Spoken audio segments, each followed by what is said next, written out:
नमः शिवाय दोस्तों। ये कहानी भगवान शिव पार्वती विवाह की है। यह एक छोटी और भावपूर्ण कहानी है जिसे आपको जरूर सुननी चाहिए। माता सती का त्याग और पार्वती का जन्म से कहानी शुरू होती है। माता सती के आत्मदाह के बाद सती के विछोह में भगवान शिव गहरे वैराग्य में चले गए और हिमालय की गुफाओं में समाधिस्थ हो गए। संसार का संतुलन बिगड़ने लगा और तारकासुर नाम के राक्षस ने आतंक मचा दिया, जिसे वरदान था कि उसे केवल शिव का पुत्र ही मार सकता है।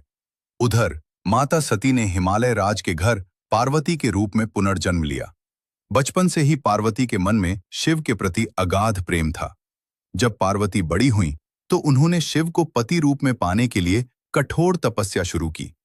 हजारों वर्षों तक उन्होंने केवल फल फूल और पत्ते खाए, जिस कारण वे अपर्णा कहलाईं और अंत में अन्न जल सब त्याग दिया। उनकी तपस्या से तीनों लोग कांपने लगे। भगवान शिव ने उनकी परीक्षा लेने के लिए एक वृद्ध ब्राह्मण का रूप धरा। वे पार्वती के पास गए और शिव की बुराई करने लगे। तुम उस भस्मधारी, श्मशान निवासी और गले में सांप लपेटने वाले से विवाह क्यों करना चाहती हो? ये सुनकर पार्वती बहुत क्रोधित हुई और कहा, मैं केवल शिव की हूं, चाहे वे जैसे भी हों। शादी करूंगी तो शिवजी से ही करूंगी। उनके इस अडिग विश्वास को देखकर भगवान शिव अपने वास्तविक रूप में आ गए और उन्होंने पार्वती को स्वीकार कर लिया। महाशिवरात्रि के दिन दोनों का विवाह तय हुआ। भगवान शिव ठहरे औघड़ दानवी। उनकी बारात कोई सामान्य बारात नहीं थी। उसमें देवता, गंधर्वों के साथ साथ भूत प्रेत, पिशाच, डाकन शाकन आदि बाराती थे और खुद महादेव नंदी पर सवार थे। जब ये बारात माता पार्वती के महल पहुंची तो उनकी माता मेना डर के मारे बेहोश हो गईं।